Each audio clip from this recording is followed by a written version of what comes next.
We were both in the waiting room at the Planned Parenthood Center. You were blonde, wearing a white sweatshirt, reading a herpes pamphlet. We made eye contact a couple of times. I could tell you were embarrassed to be there. I know I was. Would love to talk to you. Tell me what I was wearing. P.S. It's cool if you have herpes. Because I do too. Hi, I'm Chris Top. First off, I want to thank you for tuning into the Chris Top program. While I try my best to keep the show as rated PG-13 as possible, sometimes things slip out, or sometimes things happen, and that's just the way live radio goes. And because this is the internet, the FCC isn't around to tell me what I can and can't do.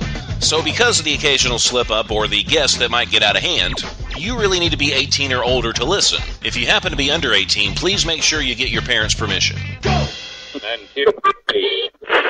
Portions of the day's programming are reproduced by means of electrical transcriptions or tape recordings. You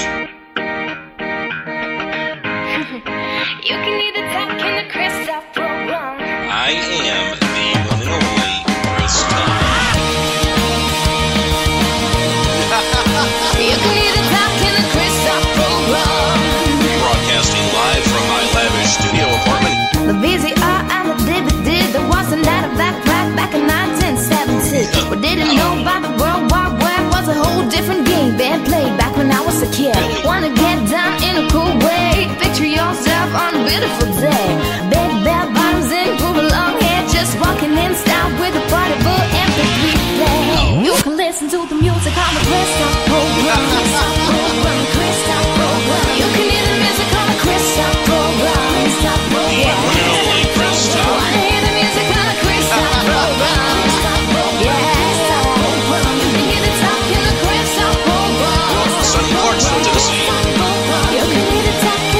Top program. This is the Chris Top program.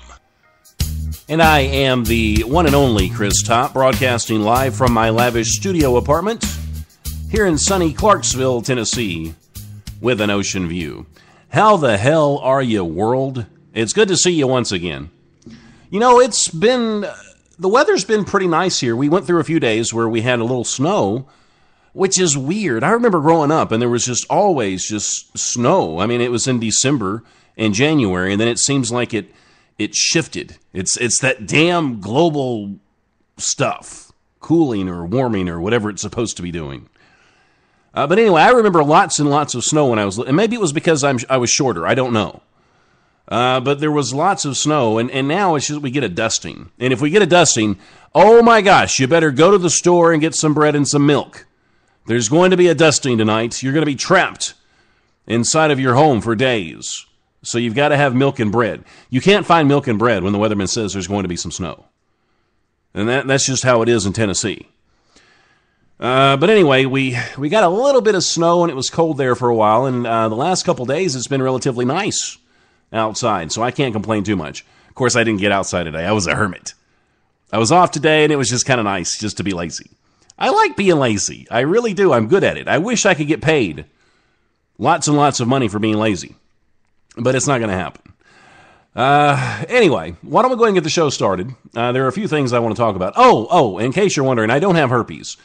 That was actually one of those misconnections that they have on Craigslist. You know, people will run into somebody and they don't have the cojones to say something then, so they run an ad on Craigslist and they try to reconnect or connect with the person that they didn't talk to. See, we've talked about Craigslist before. The only thing you're going to find on Craigslist, serial killers and hookahs. That's all you're ever going to find on Craigslist. So I don't know why people try for this stuff. But I came across some other ones that were pretty interesting. The misconnections. Hey, you were peeing in the woods by the West Side Goodwill last night. Want to go bowling sometime? I guess that's pretty specific. I mean, unless there was more than one person peeing by the Goodwill, then more than likely you're the one that the guy is into. Let's see. There were some more. And this was on that Omegle thing. I guess, is that the speed dating site? Is that what that is, where you click on people and then you get a conversation going? If they don't like you, then they move to the... Is that what that is? I don't know. It's the online speed dating thing. I could be totally wrong, but I'm thinking that's what it is. But this guy said, he says, I said hi, you disconnected. I really felt like we had a moment. What is this one? I seen you last Sunday at Walmart. You were real good looking. I believe you were with your husband. Well, see, that's always a green light. Whenever somebody's with their husband or their wife, then they might as well have a sign on their face that says, hit on me. Your hair was blonde. You wore a purple sweater and blue jeans. Saw you a few times when we both made eye contact. Would love to talk to you. So that's another ad. There were a couple of good ones in here. All right, I'm going to admit this is a little crazy, but I work in the Crown Fried Chicken in Harlem. We got robbed last week. The robber was short, bald, and ripped. I was so turned on by your assertive behavior that I just can't stop thinking about you. Is that not crazy? And really, it's edited, because she really said, I can't stop thinking about blanking you. It's the F word. And then she goes on to say, with a gun pointed to my head. If you read this, please get in touch. I'm thick, cute, and know how to move my... And it's blurred out again. I don't know if she said vagina or hips. I have no idea. So anyway, she wants a gun pointed at her head while she boinks and moves her hips. I was in my bikini at the Circle K. I'm going to throw on my bikini real quick and go over to the Circle K for a while. You came in with your short skirt and your bike shorts on. They were white, and you had a pretty sexy skid mark staining your behind. That's what I'm into. Whenever I'm going to hit on somebody, I look for the sexy skid marks on their behind.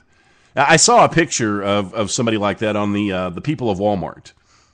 It was disgusting. You should go there and look sometime. And you got 11 sticks of beef jerky and a gallon of whole milk, then rode off on your bicycle. I know it was you because you paid in pennies. So there you go. So skid marks could be the new sexy. You were in your car as I was running by yesterday and gave me a thumbs up. Was it the short shorts? See, I don't even know about that one. And there's one about somebody that got a hot dog thrown at them, and they feel like there was a connection between the thrower and the throwee. Let's see. What is this one? That one's ridiculous. Some of these are just stupid. And I think some of these people are just trying to get attention, so they just make up stuff. But some of these, I don't know, they could be legit. We met last Thursday riding the train a little before noon. Despite your slumped-over demeanor, I could tell you were very pretty and dressed very well. I took the only open seat next to you. I have to admit, I wrote you off as hungover. But when your head popped up from your lap to vomit outwards, I knew you were the real deal. And see, that those are the losers that hit on the girls at the parties that are way gone, because that's the only chance they've got. Now, I tried to keep the conversation as light as possible after you told me how embarrassed you felt and how your antibiotics were messing with your stomach and mind. And maybe it's the mixture of the antibiotics with the alcohol. Call me crazy. I was honestly impressed that you had attempted to go to work that morning in your condition, but didn't want to bother you. Then the train stalled for 15 minutes, and we stopped talking. Everyone watched it slide to the other end of the train, and I felt awful that I didn't have a plastic bag to offer in case it happened again. So see, guys, that's all you need to hit on women these days. Just take a plastic bag onto the train, and if you find one that's incredibly hungover, and try, you're going to look better to her if she's hungover, more than likely. Then offer her a plastic bag, then bam, you're going to have her in the bag that night. And then he says, you got off of a stop before I did.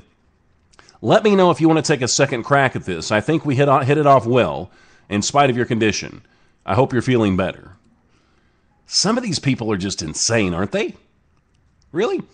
Now, I saw you while I was waiting in a line at the Arby's drive-thru. You were on the menu. Oh, that one's just stupid. I'm not even going to read that one. That was just ridiculous. The hospital was Butler, and you were in the criminally insane unit. I remember you clearly.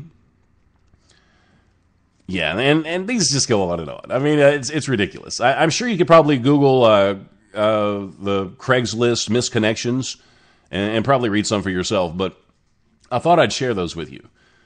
Because they do. They get more ridiculous all the time. I do want to say hello to everybody that's in the chat. Let me lock the chat and scroll up here, because I don't like missing people. I'd like to welcome Sarah to the chat. Sarah, it's good to see you as usual. We also have the lovely, vivacious Kiss that's here hanging out with us. And we've got a few more dorks in the chat. And if I call you a dork, please don't be offended, because it is a term of endearment. And most of you know that, but I mean, I'm saying this for people that may just tune into the show, and they're like, well, he just called them a dork. I mean, you shouldn't do that if people are listening to your show, but really, you'll get it eventually. I'd like to say hi to Keena. Keena, it's good to see you. She's one of my buddies on that War Tunes game that I've been playing. And I've talked about it on... I just hit my microphone with my glasses. And I've talked about it on the show, but it's this online game that I play, and we kill a bunch of people and monsters and things like that. And I think I've actually even killed Keena a few times, but she still listens to the show. And we've also got Scooter in the chat. Now, Scooter, I'm thinking maybe one of those ads was yours that I came across. Maybe it was the skid mark ad, I don't know. But that's what a lot of Red Bull will do to you. We've also got High Five Radio in the chat. How are you? It's very good to see you. And Lisa, it's about time you came back. It's been months and months and months. You know, I think I've been doing this, and maybe I'm not sure. But I think I've been doing this for a couple of years now. I think I've hit the 2-year mark, or if I haven't, I'm pretty close. And you know what? I don't think I've gotten any better. So I do appreciate you guys coming around. And Keena says, I can't help but thinking of If You Like Pina Coladas. You know, I freaking love that song. You know, but if that song were legit, I mean, you all know the song, right? But if you listen to the lyrics in the song, it's about a guy that wants to cheat on his girl, so he runs an ad in the paper, and then somebody answers the ad, so he goes to meet them at a bar, and lo and behold, it was his wife, and instead of like pulling guns on each other like real people would do, they're like, oh, you felt the same way I did. I love you more now than ever, even though you were going to cheat on me, you scumbag. See, that doesn't happen. But anyway, who else do we have here? We have Jason Marshall Johnson. What's up with you, Jason Marshall Johnson? It's good to see you. But anyway, now if you're a first-time dork in the chat, I do want to say this. I want to put this challenge out there. This is a safe haven for dorks. When you come into my chat, what you're doing is you're telling the world that you're a dork. You're ready to step from the closet and embrace the light of your dorkhood. And that's not the challenge. That's already been done because you're here. But the challenge is go to my Facebook fan page, post the dorkiest picture you have of yourself. Let me know you've done it, and then we'll go and make fun of you, or we'll go and talk about it, and welcome you to the Dork Hall of Fame. Anyway, Lisa says, not to sound like a stalker, but you started like summer of 11, and my life got crazy busy after the summer, and now I'm back. Well, it's good that you're back. It is, you crazy stalker. Anyway, and Jason Marshall Johnson is also one of my buddies on the game that I was just talking. You should check the game out sometime because you'll totally get addicted. You will totally get addicted. It's sort of and I'm embarrassed to even say this. I really am. It's like a cross between Farmville on Phone Zoo, which I have made total fun of ever since its inception. And I've never played Farmville, by the way. But it's a mix of Farmville and Fight Club. So check it out. It's really a lot of fun. It's called War Tune. Now, I was listening to one of my favorite shows on Spreaker the other day, Mobster Boss Radio. And they were talking about how Spreaker is going to ban some of the shows that play copyrighted music. And, well, that only makes sense. I mean, if you don't have a license to play this music, then you shouldn't play it because this is not your property. You don't own it. So it only makes sense, and people can't get mad about that stuff. But there is an alternative. There is an alternative. And before I get into this, I just want to mention something in the chat. Oh, great. Now, Lisa says she knows where I live, too. See? I knew I was smart to hire the FBI. And Keena says the game is addicting, but it's more of the people that you meet that are addicting. And yeah, I've met some really cool people on there. Well, okay, maybe not cool, but I've met some really good people. And hey, Dennis, how are you? And Pam, it's good to see you as well. Now, there is something that you can do. I mean, if you are strictly a music DJ on here and you're playing copyrighted music, which, you know, I can't say that I haven't done it, but music isn't my show. It's a talk show, but sometimes I like to play some of my favorite songs, or it'll give me a break in case I have to, you know, go to the bathroom or something, or grab a Mountain Dew out of the fridge. Oh, and by the way, I've been trying to cut back my Mountain Dews, and sometimes it's easy and sometimes it's very difficult. I've tried to cut back to 1 can a day, and what is a can, like 12 ounces? So I'm thinking maybe if I'm going to cut back to 1 a day, what I need to do is probably just start buying it by the 2 liters. And that way I've got a 2 liter that I can sort of nurse throughout the whole day. And I'm thinking that way I'm not really breaking my word. See, I don't know that I'm cutting back, and that's the thing. But I did have to break down and have a second one today because it's just not right for me to do a show and not drink a Mountain Dew. But anyway, I've gotten sidetracked 8 times. I'm counting. I'm keeping up with it. But there is an alternative to playing copyrighted music. Now, there is so much music out there that is not copyrighted. And I think if you have a music show, then it won't be hard to find, especially on the internet. I mean, there are so many good cover songs out there. There are so many good original songs that you can play. And I've got an example for you. And stuff like this will definitely keep your show in the top 10.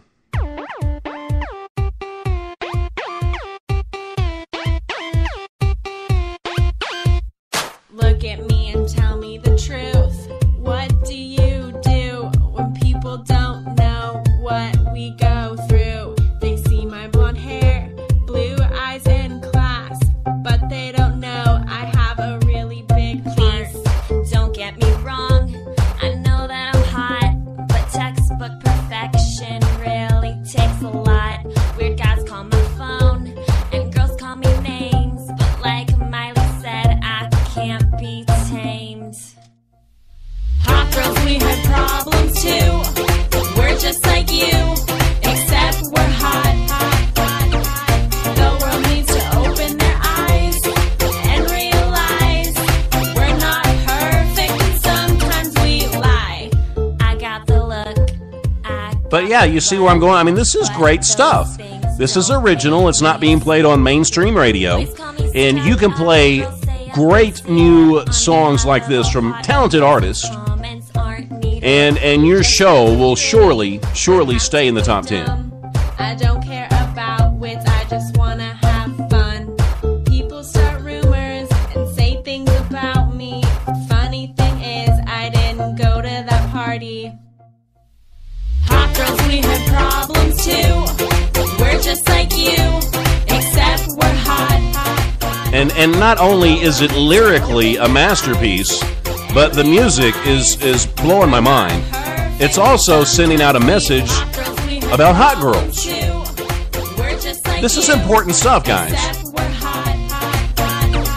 The world needs to open their eyes and realize we're not perfect and sometimes we lie. Why oh why can't you see? You all are just like me. We made mistakes and get in trouble. Now you know our hot girls struggle. Hot girls, we have problems too. You mean it? You really mean it? Hot girls are just like me? The world needs to open their eyes and realize we're not perfect and sometimes we hot girls, we have problems too. We're just like you, except we're hot. The world needs to open their eyes and realize we're not perfect and sometimes we lie. Just kidding. We're perfect. And that's the Hot Girl song that you'll probably start hearing more often here on Spreaker.com once they can all the music shows. Now, I don't have anything to worry about. I play cover songs, and people send me music and things like that. So I should be good to go. And not to say that I haven't made the mistake in the past, and I have played some copyrighted material, but I stopped doing that. So I should be safe, and hopefully the music police won't be after me. I don't know. I would like to say hello to my good buddy Sarah from. No, I'm sorry. Well, Sarah's in the. I've actually got two Sarahs in the chat. And I guess that's why it's on my mind. But Sharon in Moortoon. Sharon, how are you? And I want to thank you for listening. And I believe Carrie is listening as well. I don't know if she's joined the chat or not. But I want to thank both of you for listening. And anybody else, if you'll post on the Facebook page, maybe you don't have a Spreaker account. If you want me to mention something, feel free to post it on the Facebook page, and I'll mention something as well. So anyway, it's so good to have everybody here. It really, really is. Now let's get on with the next story, because I've got all this stuff, and I don't know if I'm going to get to everything or not. I guess it depends. Now, I've got a 300 seconds on the couch coming up in the next segment that I want you to check out. It's one of the first ones that I did, and I got to listening to it today, and I thought, man, this is just ridiculous. But it made me laugh, so I'm gonna share it with you. And I came across this, and a couple of weeks ago, I talked about one of those the show. It's on TLC, My Crazy Obsession.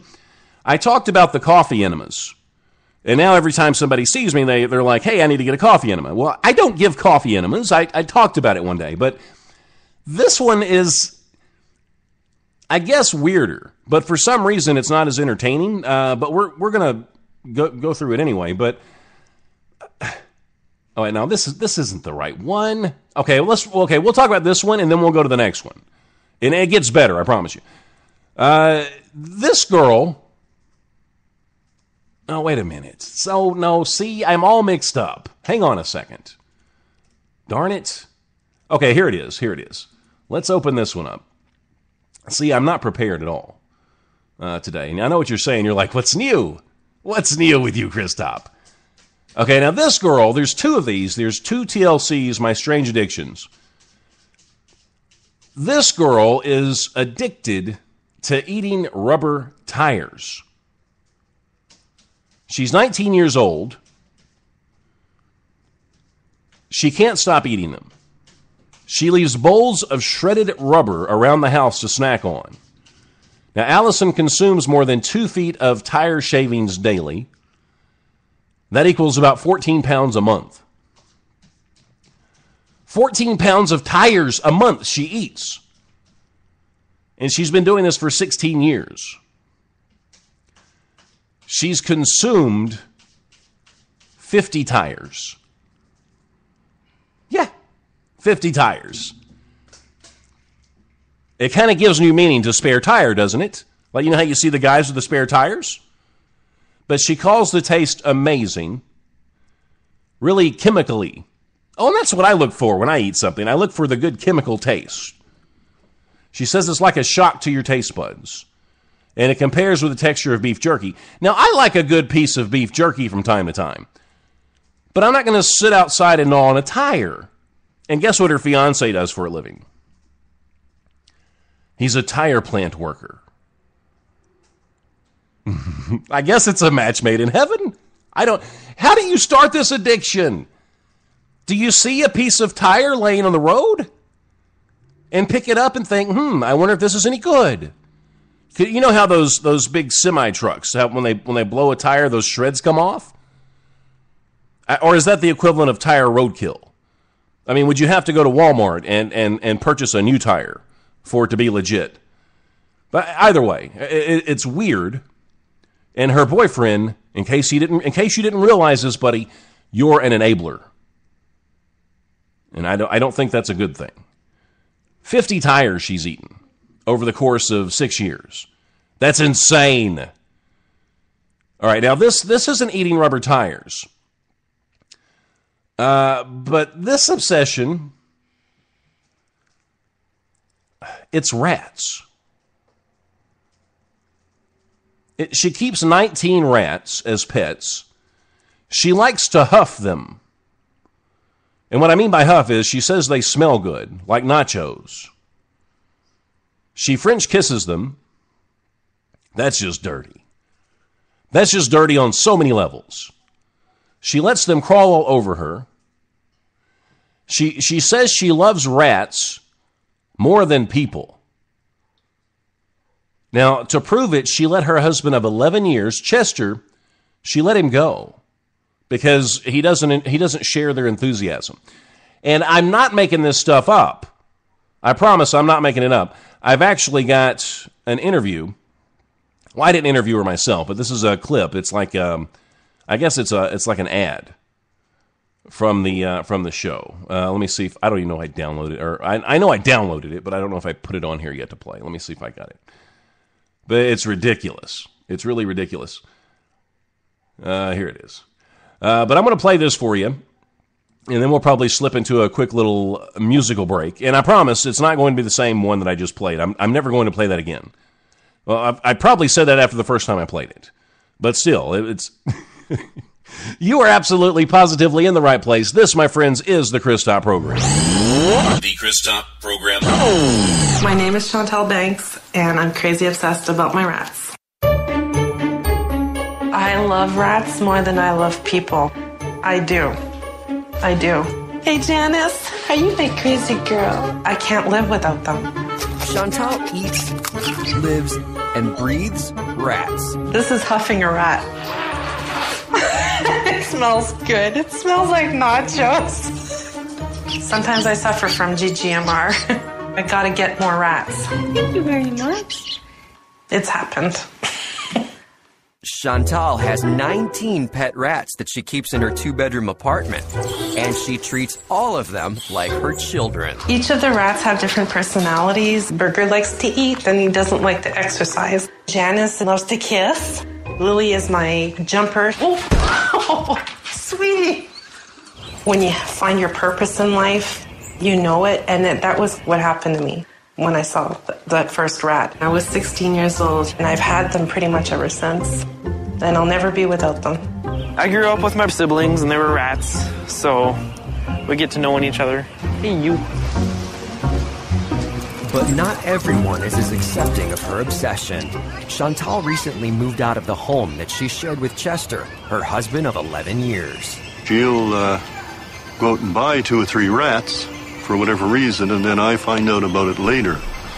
Initially, that was quite confrontational. My husband didn't really want to take care of my rats anymore. It was very demoralizing, and it was very difficult. I didn't want any rats, and she can be quite demanding and getting what she wants. I soon realized that I needed to get my own apartment, and I needed to get my rats out here. Hopefully this is a short-term arrangement that we've got here now, and then we can get back together.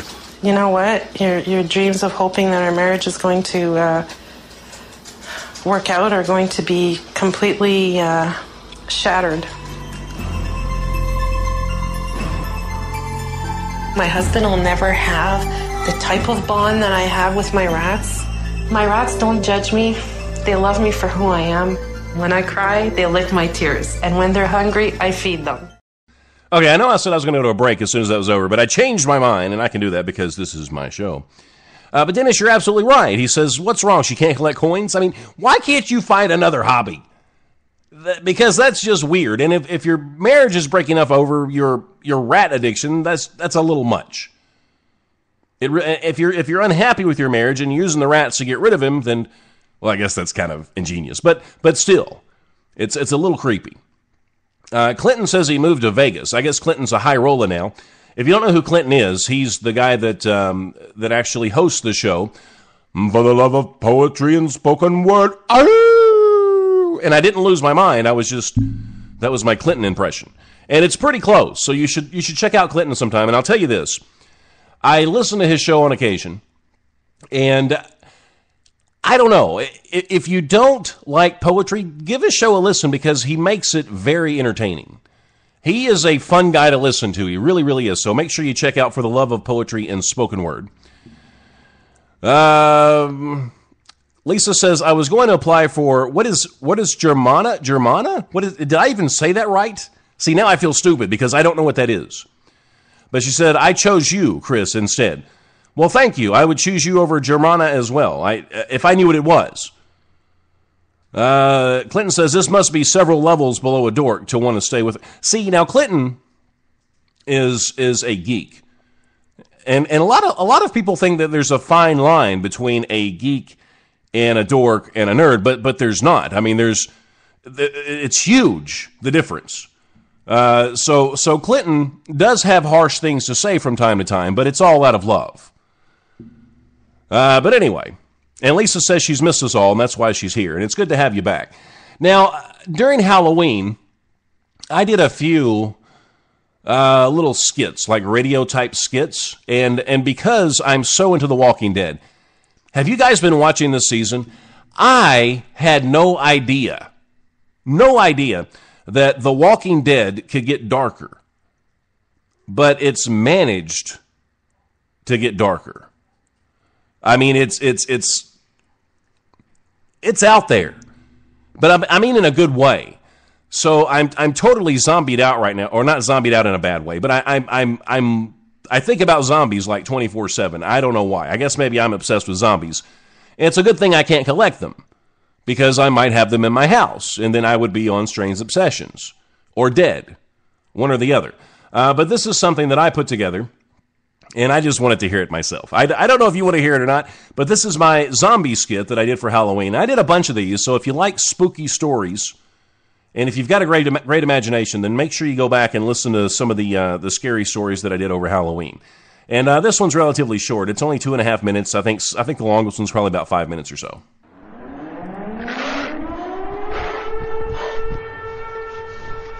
Reports are filtering in from all across the nation. The dead are rising from their graves and seeking out the living with ravenous desire. These ghoulish creatures have infested the city in search of living human prey. Quarantines have been breached, and the military has been run by swarming masses. As the world collapsed around us, our little town drew closer together. We established early on that we faced a situation of unimaginable suffering and destruction if we were unprepared. So we stored food, we stored fuel, we stored weapons and other supplies. We built large walls around the town, originally made of wood, but over time we reinforced them with concrete and steel. Other towns laughed at our efforts. They said it would all blow over in a couple of weeks. They were wrong. We reminded them that it may still blow over as they arrived at our doorstep begging for shelter. Those who we took in were made to work in the fields or face eviction from the town. A full week after the first evacuees arrived, we saw our first undead. The damn thing chased a big old buck through the forest, and as it stepped out from the tree line and saw one of the guards, it turned and made its way toward him. At the sound of rapid gunshots, we ran to his aid, finding the man gibbering in terror. Cut, covered in blood, and now a dead zombie at his feet with 15 bullets in it. Our biggest mistake was not executing the guard there and then. It sounds harsh, but that mistake cost the lives of 10 residents. It was also our first exposure to how quickly a zombie infection can spread, how truly dangerous it really is, and how overwhelming and forced the response has to be. Life is harsh, but we survive, and that is all that's important anymore. All right, and that was my zombie skit. Now, coming up, I've got a great song. If you're a dork, or if you're a nerd, or you're a geek. This has been a Chris Top production. You can either talk in the Chris Top program. I'm sorry, I like to hear that. And that's Mechie that actually does the intro song to my show. And I've got a song from Mechie coming up a little bit later, but first, I want to play one that Brent Bradley sent me. One of my favorite songs in the world. And if you're a dork or a nerd or a geek and you've ever felt like you've been dealt a dirty hand and it's time for, or you feel like it's time for you to get out there in the world and do something that makes you happy, well, this is the song for you. This is one of the most inspiring songs I think that was ever written. And in case you don't know what I'm talking about Code Monkey. And this is a cover by Mr. Brent Bradley. Code Monkey, get up, get coffee. Code Monkey, go to job.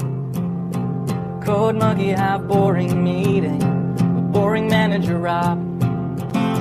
Rob say Code Monkey very diligent, but his output stink.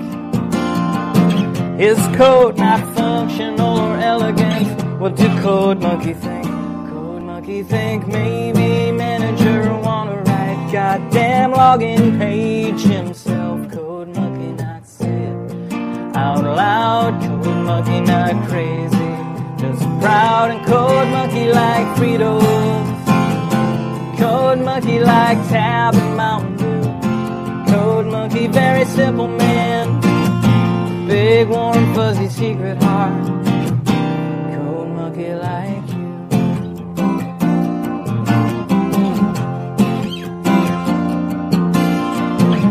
Code Monkey hang around that front desk until your sweater look nice.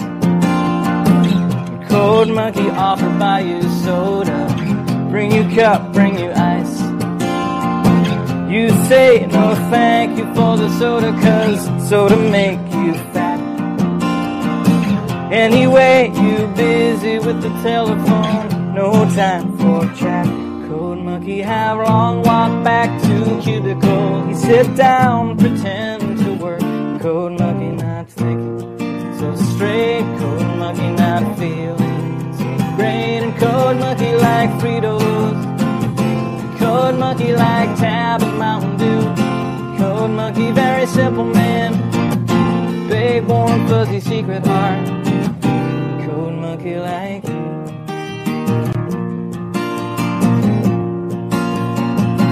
Code Monkey like you a lot.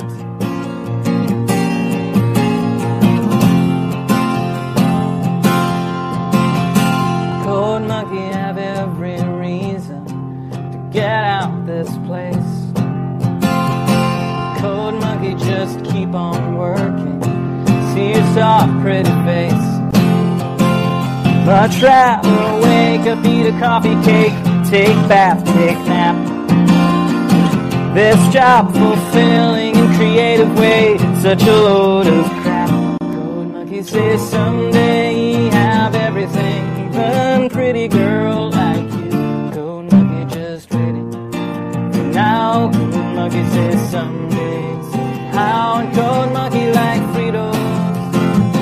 Code Monkey like Tab and Mountain Dew. Code Monkey very simple man. Big warm fuzzy secret heart. Code Monkey like you. Code Monkey like you. You know, a lot of times when I do a show, I see things in the chat that move me or make me feel good, and if I don't mention it, then it's lost in the chat and it's just gone. But if I say something on the show, then it's there for a while. So I'm going to mention this because it did make me feel good, and there are a lot of reasons that I do my show, and I meant to say working on it. I was called awesome in the chat, and I said, well, I'm working on it. The whole WABA thing, you know. I meant to say work. You know what I meant. Anyway, Lisa says, not to sound creepy. Don't worry, you're not going to sound any creepier than me, trust me. She says, I wasn't having a great night, and I've been looking forward to you doing a show, and bam, you do one tonight when I've had a crappy one. So thank you. And you're very welcome. And see, that's one of the reasons that I do my show, because I feel like every once in a while, maybe the show touches someone in a way, not like that, but makes people feel good, or at least makes them smile. And if I can make one person smile, then I feel like I've done something great. And I don't want to sound like a cliche, because I know how that sounds, but it's the truth. It really is. And where is Lebowski at tonight? I was hoping Lebowski would be here, because I put this on here just for him. Are you employed, Mr. Lebowski? Wait, let me explain something to you. I am not Mr. Lebowski. You're Mr. Lebowski. I'm the dude. So that's what you call me, you know? That or his dudeness, or Duder, or, El Duderino, if you're not into the whole brevity thing. Anyway, that was for Lebowski that didn't show up for my show. America is about freedom. I'm Adam Raposa. And every time I look and I see somebody trying to stop Americans from enjoying their freedom, This is my truck. All I can think is, I'm a lawyer. Why are you get in my way?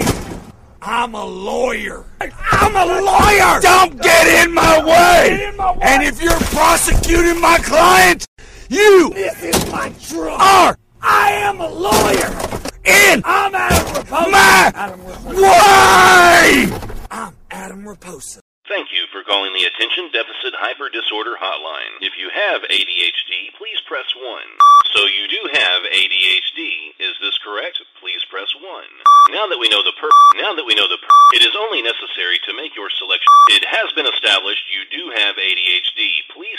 Okay, dude, seriously, if you want help, you're going to have to stop playing with the key.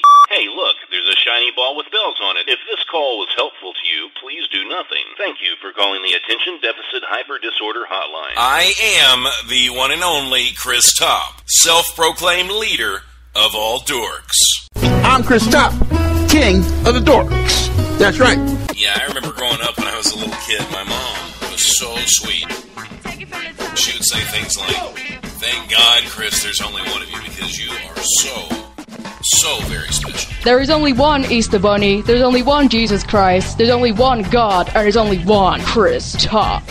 I am the one and only Chris Top, broadcasting live from my lavish studio apartment here in sunny Clarksville, Tennessee, with an ocean view. Actually, that's not true. I live next to a dumpster. Meow! Shut up, Abby. Keep quiet. Yes, I know. I don't really have an ocean view. I have a view of the local hobo singing around a burning dumpster, but I don't want my fans to know that.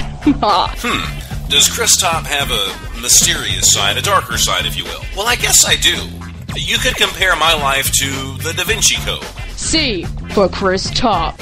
H for holy mackerel, it's Chris Top. Well, I don't know if my show would make sense if you played it backwards, but I do have a few things right in front of your face. R for really awesome, Chris Top. I for I can't believe, it's Chris Top. S for somebody pinch me, it's Chris Top. Am I conceited? Am I conceited? No, I'm not. D for terrific, Chris Top. O as in oh my god, it's Chris Top. And P for party time with me, Chris Top. Oh god. Well, the ladies do like their Chris Top. Oh god. Well, that's it for today, folks. I'll see you tomorrow. Until then, life is good.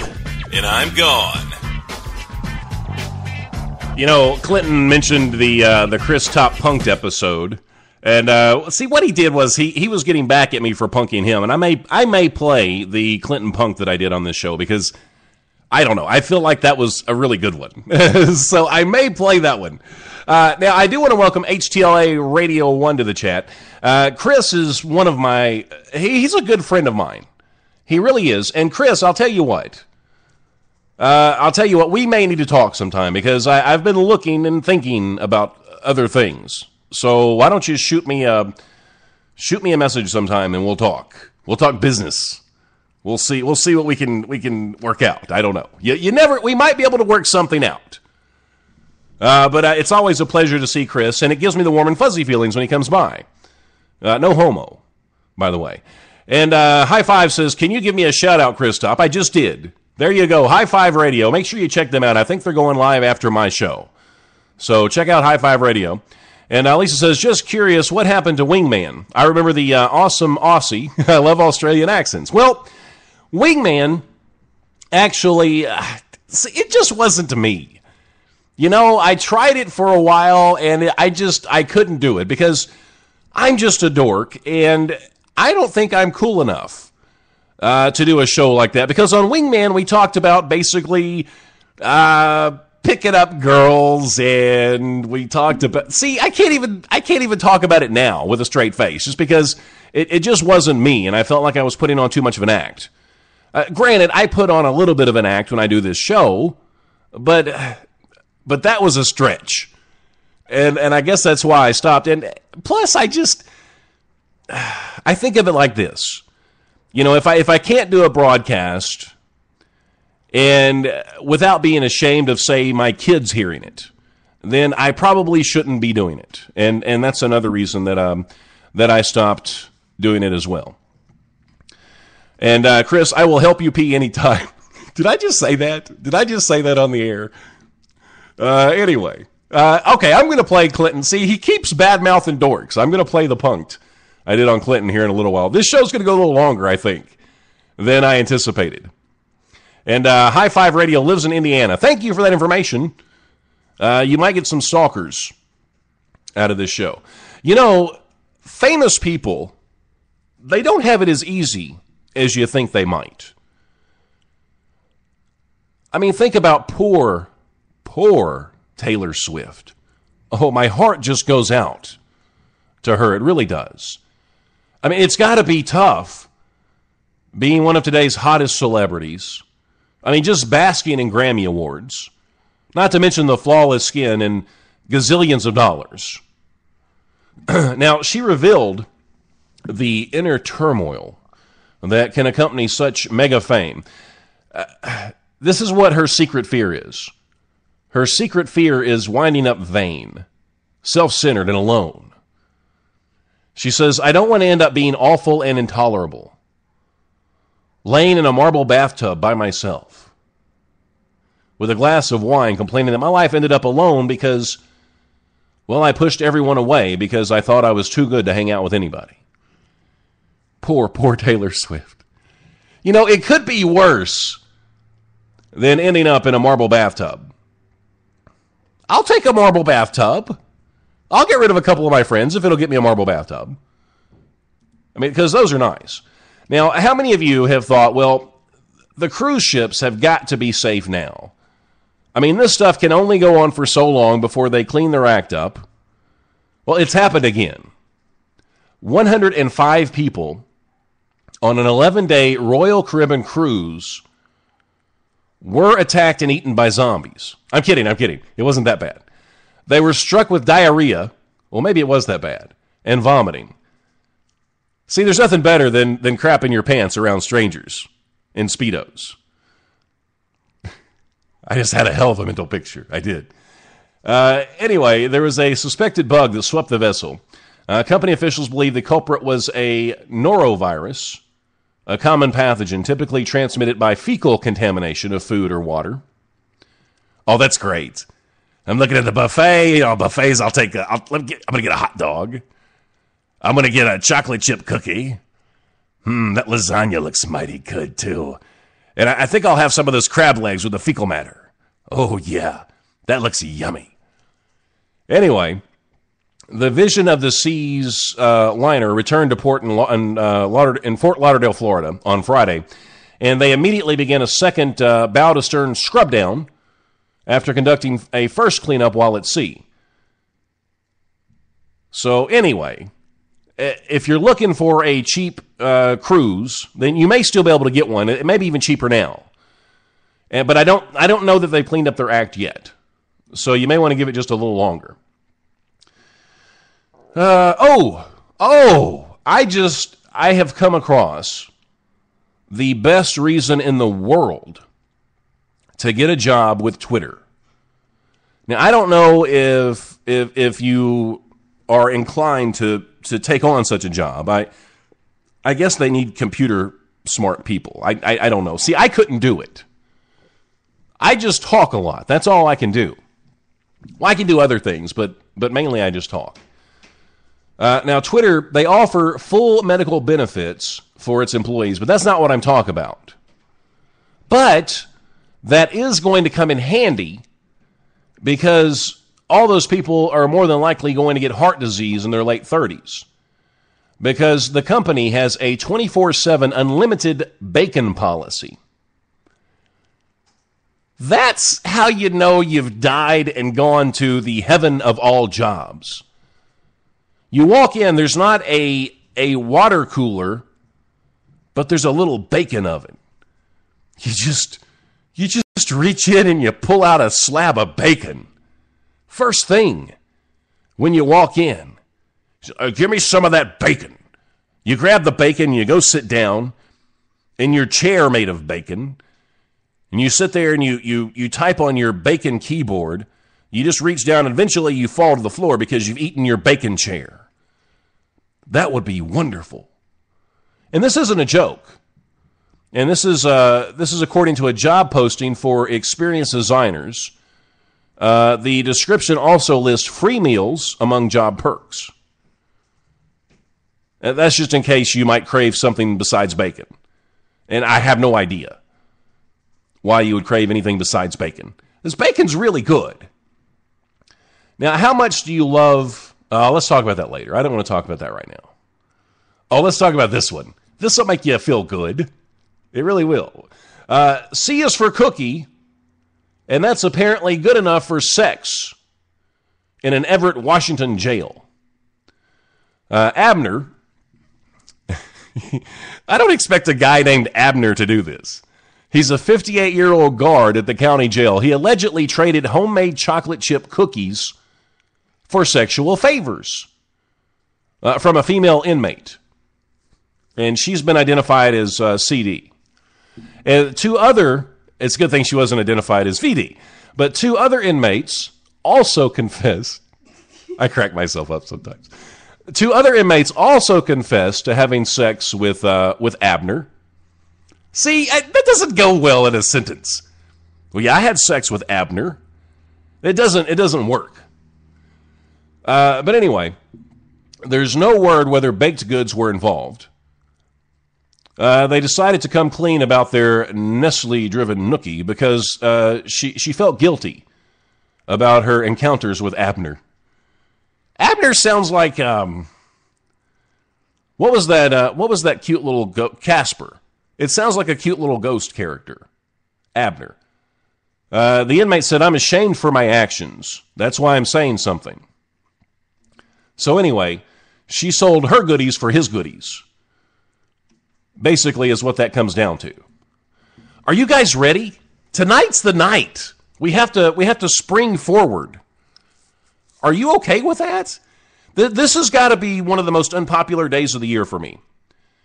Now, once I'm adjusted to it, I'm great with it because I like more daylight in my day.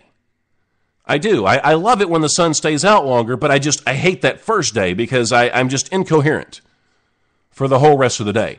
But I've got some tips for you that could maybe help you get the extra hour back. Of course, you could go to bed an hour early tonight.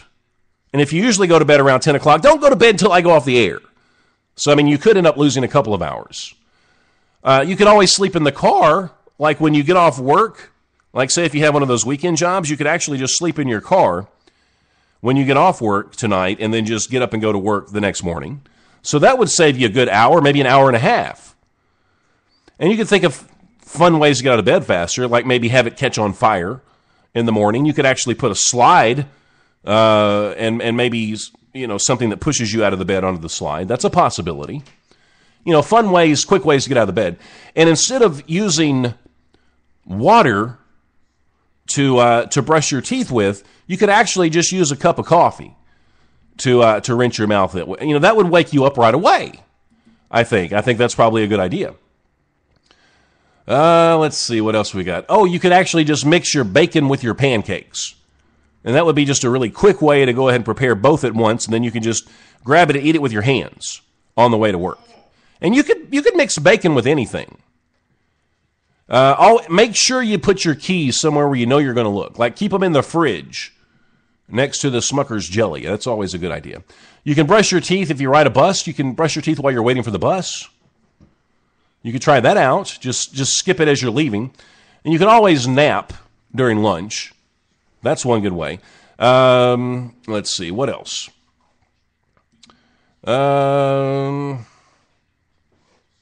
If all else fails, you can use, my dork friends, the Force to make the clock go backwards.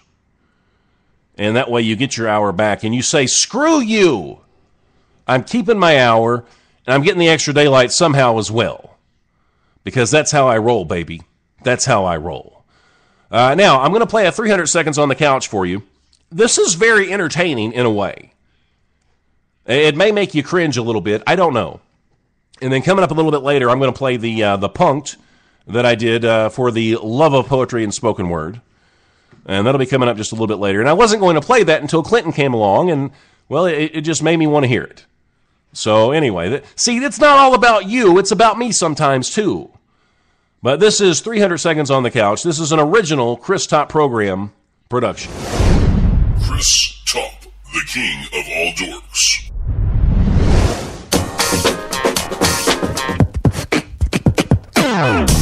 Oh, baby, let's get ready for 300 Seconds on the Couch. I really don't know it's going to take 300 seconds. I get paid by the hour. I didn't realize girls had nipples until I was 16. And you did what again? Well, yeah, I'm 39 years old and I make ringtones. You know ringtones? And how did that make you feel, Chris?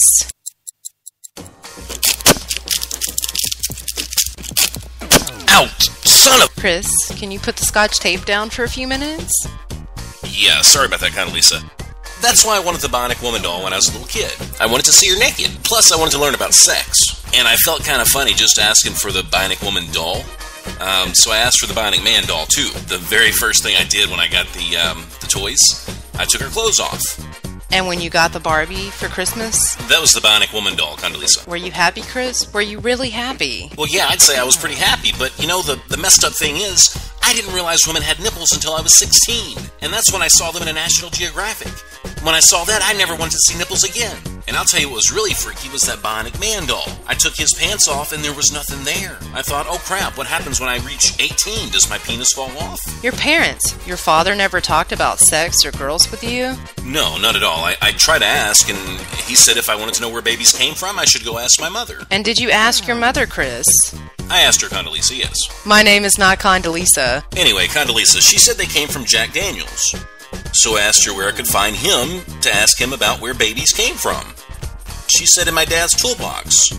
So I went to the garage and found my dad's toolbox, but all I found was a bottle and some batteries. And do you think that affected your life in any negative manner? Well, I guess it taught me that I shouldn't go to my parents every time I have some little question. And that's when I started reading. Thank God I found Playboy. From that point on, I was ready to look at breast again. And that brings me to McDonald's. You know, I think a lot of people go to McDonald's because they're addicted to the fries or maybe the sweet tea. That's not why I go, Doc. I go because the golden arches remind me of breast. It's not even a sexual thing, it's more of a comforting kind of thing. I'll pull up in the parking lot, I'll order my chicken nuggets. I just sit there, I eat my nuggets, and I stare at the arches. And then when I get ready to drive off, I'll go back through the drive-thru again and get a milk. I think I really have this unhealthy fixation on breasts now. Of course, that's probably more normal than a foot fetish, I guess. Hey, Doc, can I tell you about a date that I went on a couple of weeks ago? I get paid by the hour. I met this beautiful woman. Ever since I talked to the girl with the guy parts, I found this is really helpful. I'll go to the grocery store, and I'll go down the produce aisle. I tend to get pretty lucky when I hit on girls that are shopping for carrots. Of course, due to my circumstances, I'm better off hitting on girls that actually shop for baby carrots. But that's another story. So I meet this really hot brunette, we exchange phone numbers, I gave her a call, and she said she'd go out with me. So I go to her house to pick her up. She immediately told me she's not the type of girl that's impressed by a guy that takes her out and spends a lot of money. So she invited me in to have dinner at her place. I thought, well, this is kind of cool. To me, when a girl invites you inside right off the bat, that's just an immediate sign to try to kiss her. So I grabbed her by the waist, pulled her close to me, and I got ready to lay the big smack down on her. She stopped me. She said, let's eat first, there'll be plenty of time for dessert later. We had a seat at the table, and I was pretty impressed. She had those, not just paper napkins, but the designer paper napkins that are really thick. Right away, I knew she was a girl that paid attention to detail. I saw the very same baby carrots that I noticed in her shopping cart a few days earlier. But they were soaking in this gravy, in this roast beef that you would not believe. She put some on my plate and I put it in my mouth and it's like it just dissolved into this melody of yum. It was kind of like college girls pillow fighting topless in slow motion in my mouth. So anyway, I'm really enjoying this pot roast and I've got this big honking mouthful. Next thing I know, she's in my lap, and she's got me by the neck, and she puts her hand around the back of my head, and she forces my mouth into hers. Bam! Her tongue goes in my mouth. there's gravy going everywhere, roast beef, carrots. It was disturbing. I asked her if she wanted to take a break from having dinner and maybe go to the bedroom. And that's when she pulled a porterhouse out and stuffed it down her shirt. And then she told me to go get it. I mean, don't get me wrong, I think food can be sexy. A little chocolate, maybe some whipped cream, that kind of thing. But Doc, she put a porterhouse down her shirt. And how did that make you feel, Chris? Honestly, Doc, I lost my appetite and I ended up throwing up on her chest. The porterhouse was just too rare for me. I knew as soon as I got in my car to go home I'd made a mistake. I should have stayed. But I guess we live and learn, right, Doc? Oh, Doc, by the way, I don't know if this is out of line or not, but would you like to come over for dinner tonight? No.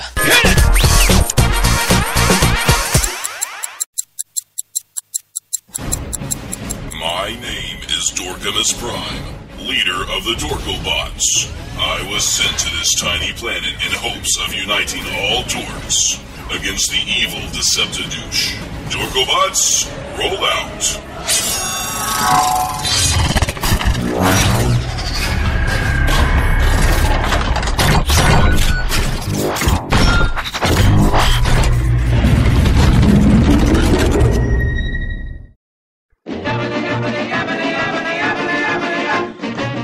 I'm a beatnik and I'm really hip.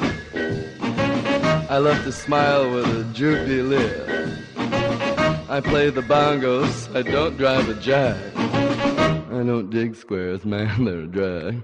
Hey, and welcome to For the Love of Poetry and Spoken Word. Oh, the love of poetry and spoken word. They're a drag. I don't dig the classes in the school. I flip when I hear Frankie singing cool. Don't give me records lest they're stereo. I call my girlfriend's father Daddy-O. On today's episode, there's going to be plenty of stuff that you will enjoy. All right. I don't dig squares, man. They're a terrifying drag. For the love of poetry and spoken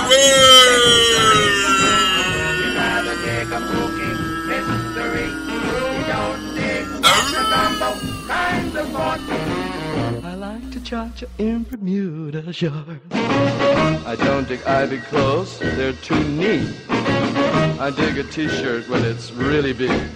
I look rather like Fabian, but I don't brag. I don't dig squares, man, they are I have some very special guests on the show today.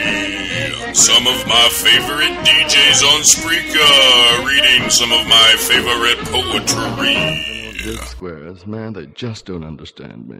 I would like to welcome the one and only Mr. Chris Top to the program. Hey, Clinton. Good to see you. Likewise, Mr. Chris Top. Why don't you take this little pill I like to call modesty and stick it right up your butt? I would like to also welcome Glad to be Mad.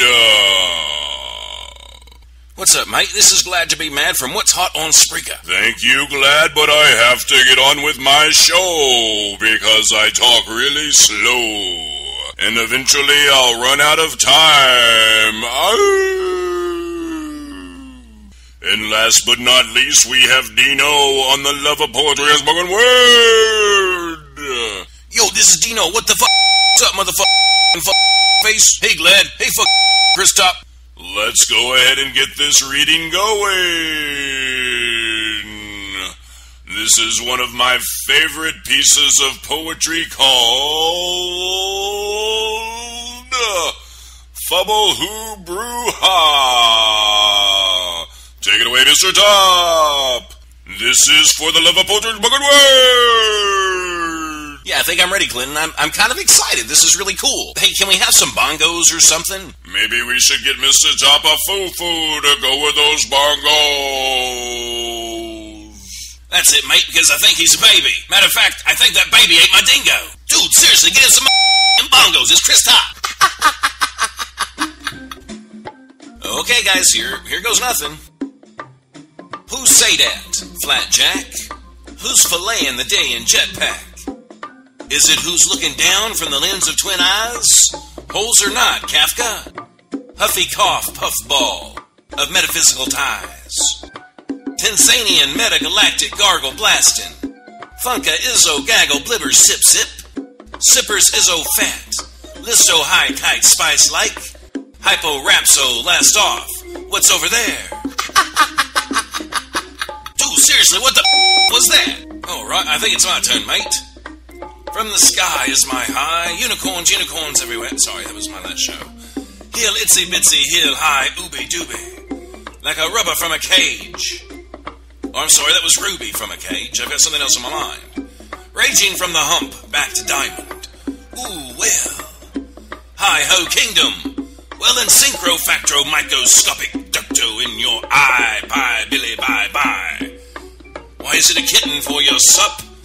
A bitten for your pup? A Lipton for your dog daddy fun ties. By the way, the Americans never made it to the moon in 1969. The truth, down under. Dude, seriously, what the I'm not reading any of this pansy-ass bullshit. Thank you all for joining me today on the Lovable and Moon Word. I really do appreciate your intellectual readings on my favorite piece of poetry. Remind me to never have guest DJs again. Yay! Dorks of the world unite! It was quite impossible for us to be on your show, Clinton, because we're all dead. The truth, down under. Yo, fuck out of here. Hey, Clinton, go fuck yourself. On the Liverpool and Spoken Word. Take it from the top. Take it from the top. Take it from the top. The Chris Top Program. Listened to by tens of thousands of people. With podcasts on over 30 sites worldwide. But only live on Spreaker.com. Take it from the top. Take it from the top.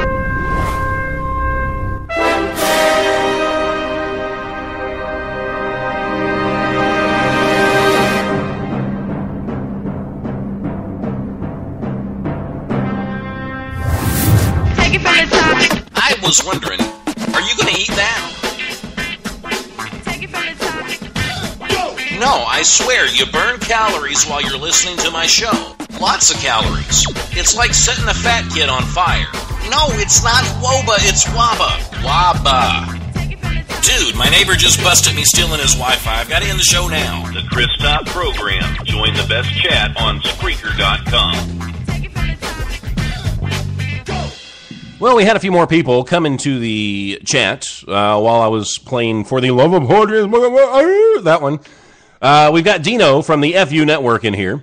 And also we have my good buddy Nathan, a.k.a. Mr. Pothead. We've got Skylar in here. What did Clinton just say? He says, I wish I could remember the last time that I played my Beaknut poetry on my show. Got to find something to play. See, I got you motivated, didn't I, Clinton? I know, I see Crystal came in here. And who else? And Crystal is a.k.a. Mrs. Pothead, in case you didn't know. Let's see. But I want to say hi to all of you guys, and it's good to see you. I feel like the family's here. It makes me feel pretty good. Now, this is that special time of the show where I like to spread some love. So if you do a show here on Spreaker, make sure you type the word show into the chat and spread that Spreaker love. Give it a listen. If you don't like it, you don't have to listen again. But if you do, then congratulations.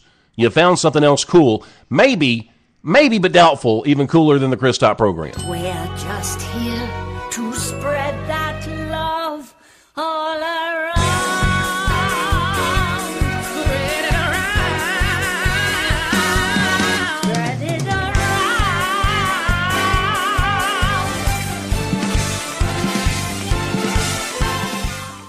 All right, so we've spread our Spreaker love, and I hope you wore protection. Now it's time to play the Dork National Anthem. And this is something I do every show. This was written for me by my good buddy Belgium Tim. This is the Dork National Anthem, a.k.a. the WABA song. So if you're a dork, and if you're listening to my voice, more than likely you are, Now, you may still be in the closet, and that's a sad, sad thing if you are. Just step out of the closet, embrace the light of your dork hood. Stand to your feet, place your hand over your heart, raise your other hand into the air, and I want you to say this. I'm a dork, I'm proud, and I'm hip.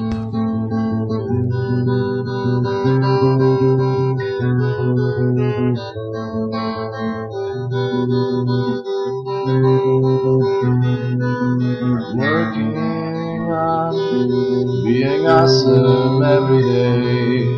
I'm working on being awesome every day. W-O-B-A-W-O-B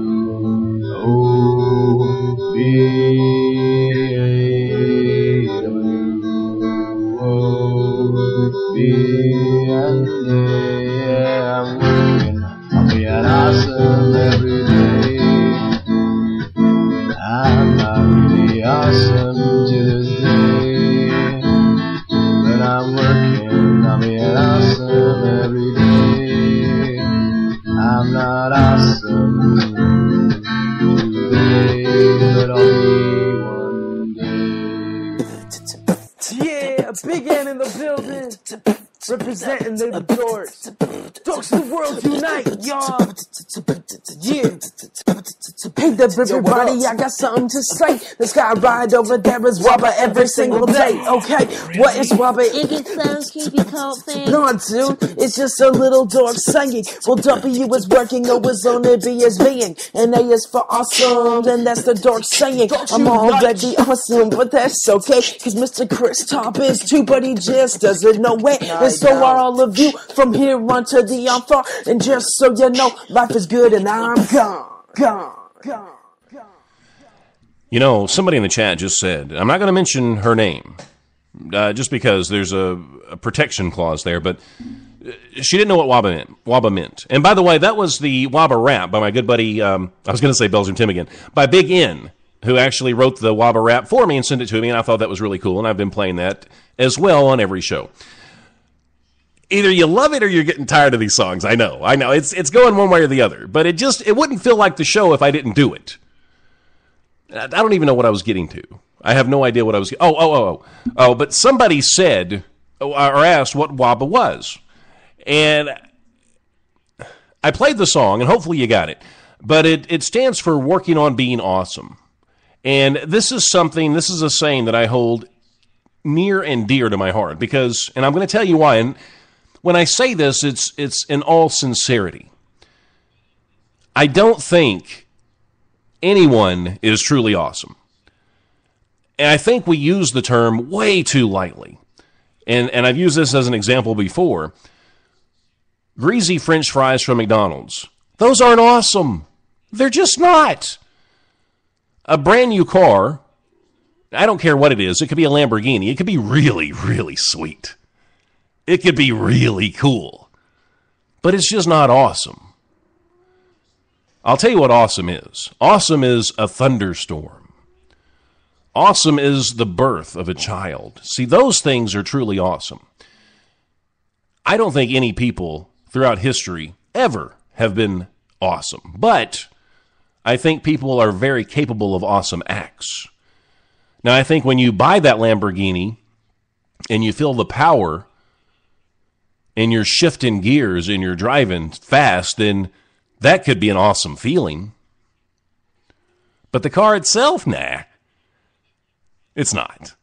So when you work on being awesome, is it something you can ever attain? No, it's not. But it gives you something to work on daily. And that's sort of the underlying message that I try to put out there from this show. So moving right along, have any of you, and you don't have to raise your hand, have you ever gotten a tattoo that you're sorry that you got? And I know you're out there. I've seen some really bad tattoos. I was at a movie theater one night, and they had The Breaking Dawn playing. I wasn't there to see it, no. I was there to see a different movie. And this woman walks in, and of course she had the cleavage. And well, you're a guy, you're going to look. I think if you're a girl, you're going to look. I mean, if somebody's boobies are hanging out, you're just going to look. But I looked over, at her cleavage, and on her chest there was a tattoo of Edward on her chest. This was a real tattoo. And she's got to live with that, and I guarantee she's going to regret it. This guy figured out how to get Netflix. His name on Twitter, it's the real Myron. He loves Netflix so much that he got a tattoo of the company's name on his back. Now, see, I don't know that I would go that far.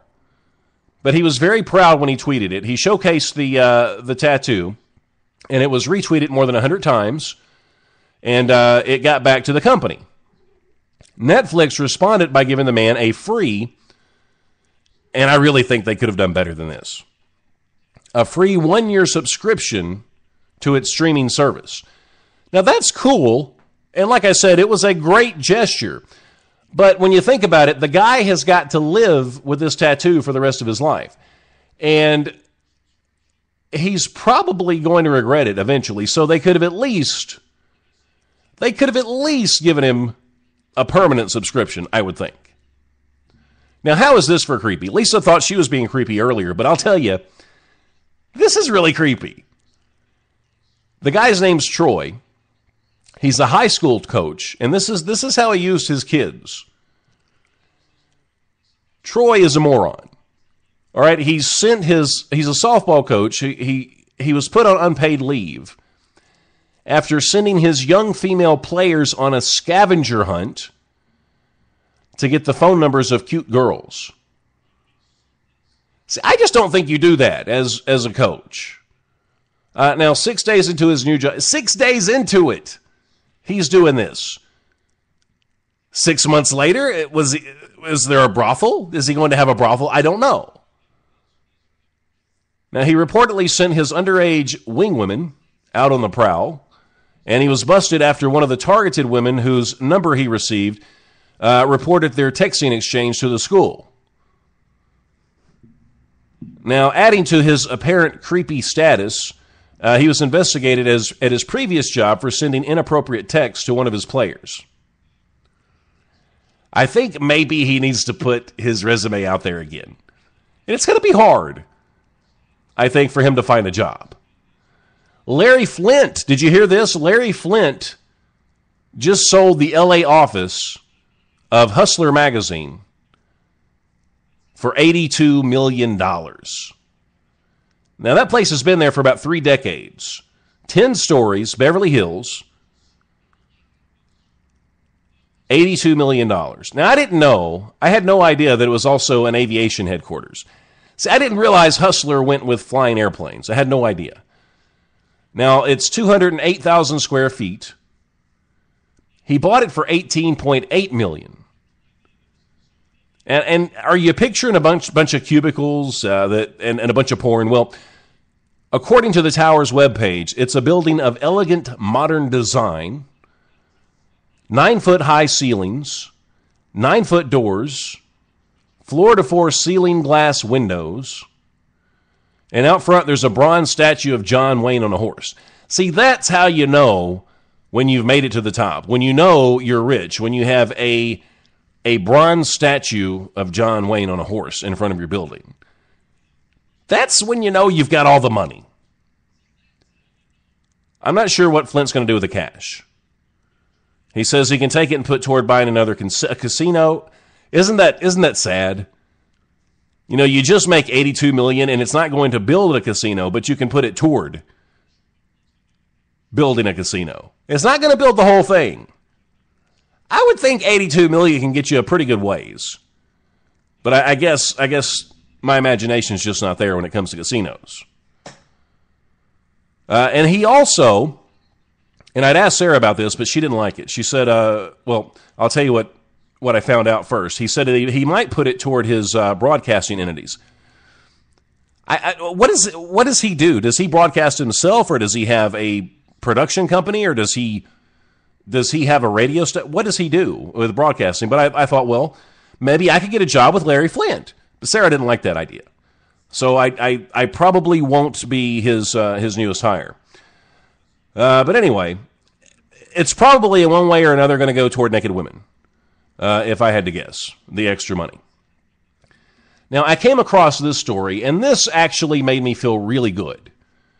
And I like to put some feel-good stories in here with all the craziness from time to time. Samantha Mans. Her great-grandmother, she died in February at the age of 89 years old. Now, the teenager, she's actually from Ohio. She remembered her grandmother's last words. She says, "I don't want anybody to be upset." Now, the 18-year-old girl, she decided to honor her great-grandmother by performing 89 acts of kindness. And what she's done is she set up a Facebook page and she actually cataloged, or she's in the process of cataloging everything that she's doing. And one of the things that she did, she began by paying the bill for the woman behind her at McDonald's. This is really cool. I mean, how much effort does it take, really, to do something nice for somebody else? And when you do it, it makes you feel good for the rest of the day. So she's also donated newspapers to a local humane society.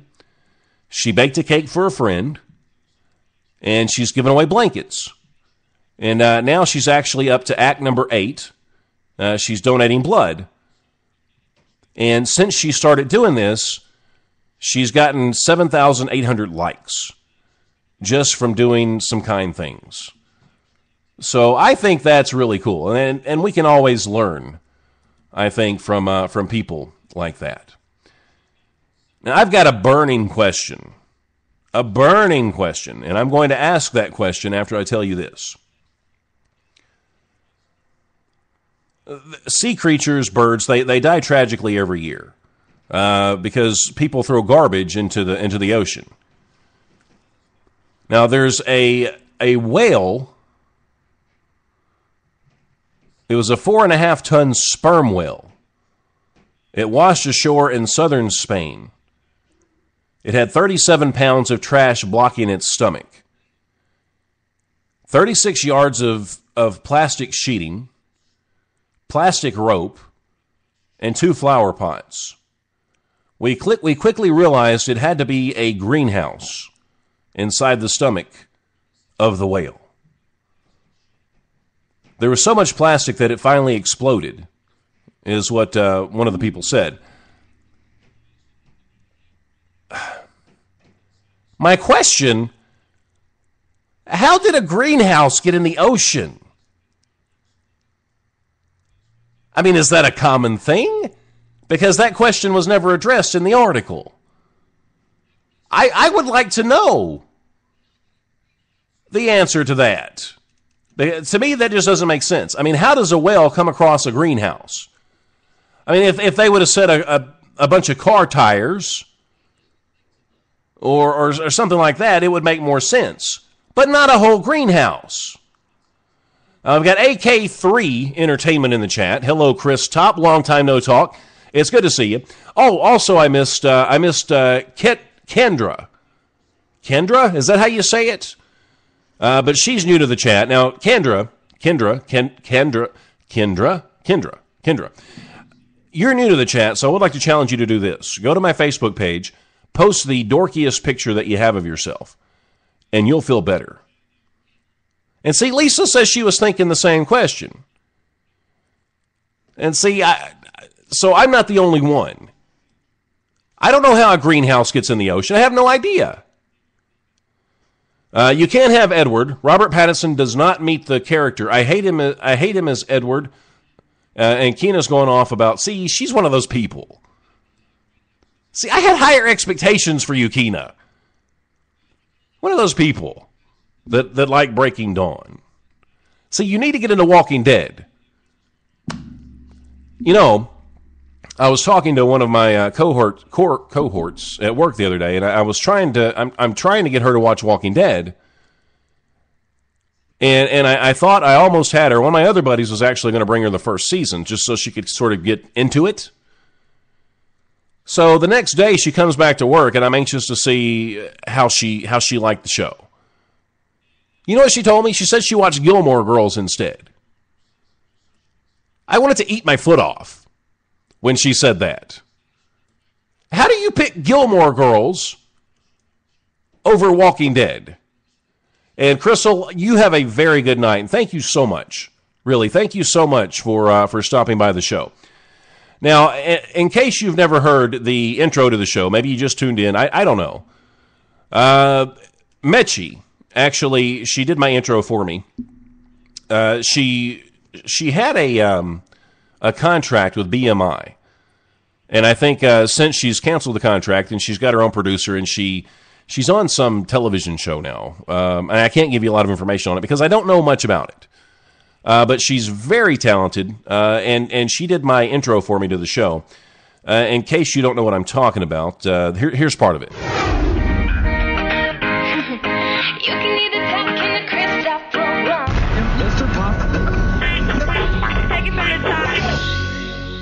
But that was part of the intro, and this is her actually doing a mashup.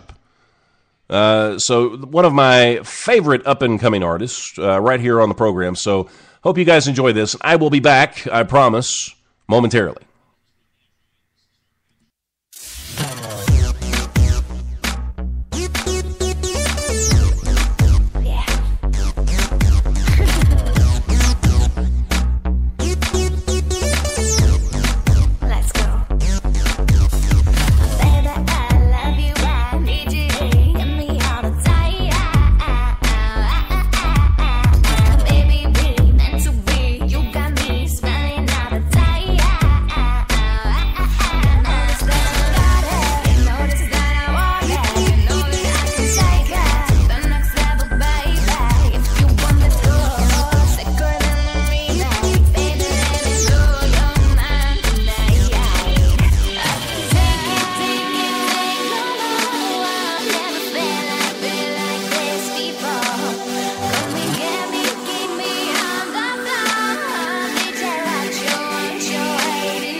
And that was Mechi And see, I really dig her stuff. I do, and I'm always looking at her Facebook page, just scoping it out, just hoping. And I'm not stalking.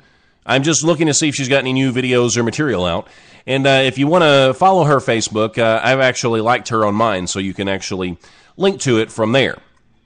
Now, Dino, I don't know if I got that or not, but we'll discuss that. I'll give you a Skype after the show, and we'll talk about that, because I know you wanted some help with some of your production and stuff, and I've got a little extra time tonight, so we can talk for sure for a few minutes, and maybe I can get that back from you if I don't have it already. Now, see, this never fails me. Somebody in the chat had to mention Lady... Somebody had... And Chris says, leave the stalking to me. And that's Chris from HTLA Radio. What did you say, Nathan? I have no idea what you just said. It doesn't make sense. I can't read that. What does that even mean? But anyway, somebody always has... Oh, gosh, I can't even do... See, a few months ago, in case you missed it, I actually did an interview with her, hoping I could overcome my problems. And I'm going to play the interview, because it's been a long time since I played the interview, so I'm going to do it. And in case you missed it, this is my interview with Lady... Okay, I'm going to do it, and I'm not going to throw up. This is my interview with Lady Gaga.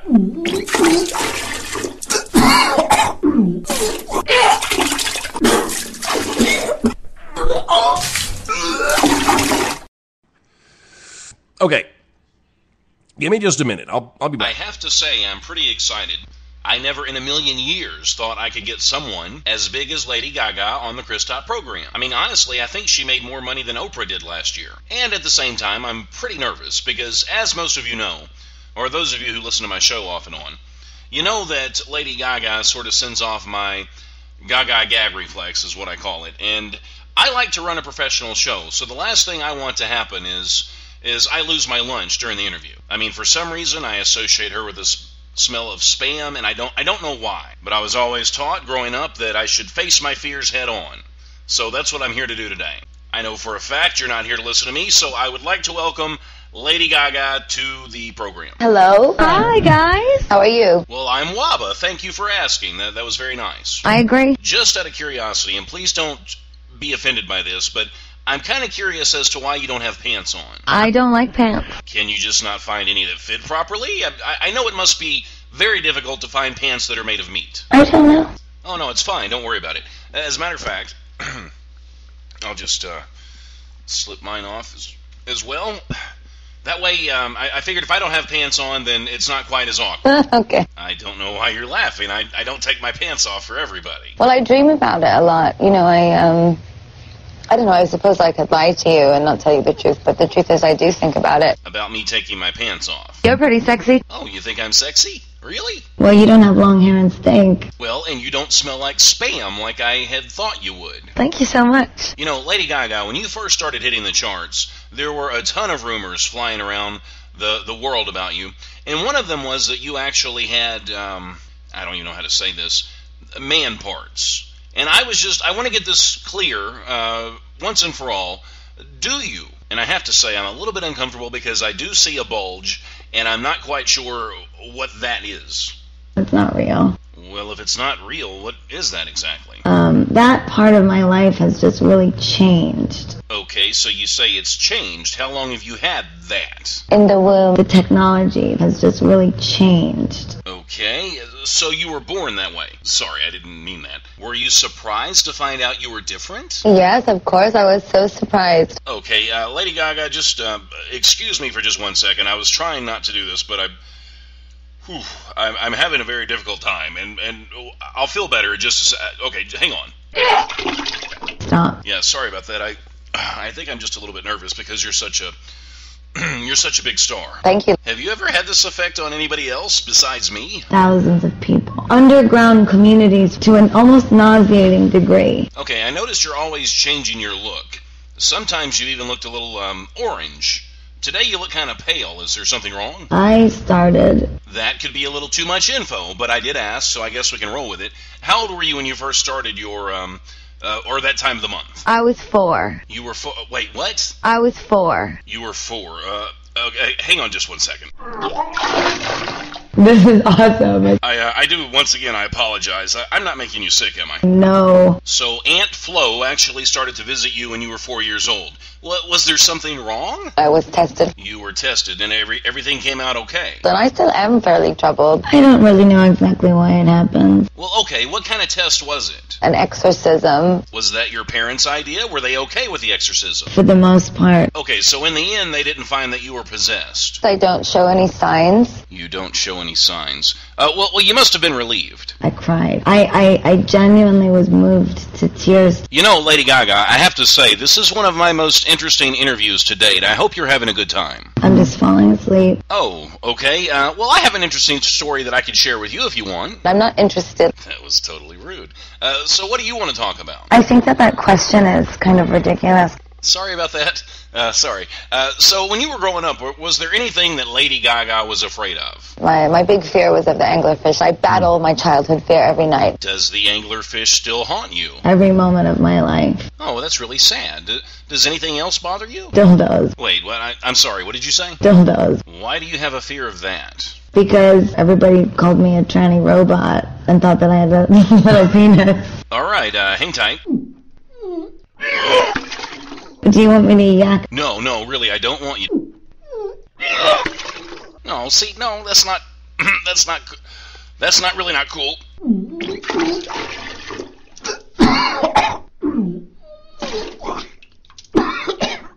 Weird. Oh boy, are you all right?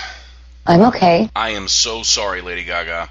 If this wasn't live, I'd go back and edit that out because I know you don't want people hearing you throw up on live radio. People think I'm sexy. You know, I would really love to be a good host at this point and offer you a Mountain Dew, but for some reason I can't find them. I took those. How did you, when did you take how did you do that? I really focused. Okay, fine. Let's just move on with the interview. How did your parents feel about your career choices? My mother was crying. It was like there's 2 guys having sex. I don't understand the comparison. What does 2 guys having sex have to do with your mother crying? I appreciate a great question. The gay community is the single reason that I'm here. Okay. Well, that sort of leads me to my next question. Are you bisexual? I didn't say, I would just say, yeah. Am I bisexual? Whatever you want to call it, you can call it. Well, have you ever considered being in a relationship with just a man? I don't relate to it. Really enjoying traveling the world and sleeping with really good-looking people. Well, I suppose that's one of the perks to being a superstar. Do you find it morally okay to lead that kind of a lifestyle? I genuinely have, religious vision. Wow, people must think you're just totally insane. I have tested borderline positive. Are you okay with being crazy? I really worked myself from the ground up. Do you ever just step back and take a look at yourself and say, this is where I want it to be today? I look at everything that happens to me. Well, Lady Gaga, when people look at you and they start to push, and they start to say, well, you're not a real pop star. You're just in it for the shock factor. That's how you get your attention. How do you push back? All the way down the stairs. Really? Yes. Well, when is enough enough? How do you know when to stop pushing? This basement area. Okay. Say a young lady comes up to you and says, Lady Gaga, give me some advice. How can I make it to where you are today? I worked hard. I was always honest about my sexual freedoms. I did something wrong and I have to fix what I did. Wonderful. That's some great advice, Lady Gaga. Any final words before we call it a day? If you could have one single wish, what would that be? A world where we can all, in the future, love more harmoniously and more equally. Oh, well, that's beautiful. I didn't even expect that. Anything else? Anything at all? A world where everybody called me a tranny robot and thought that I had a little penis.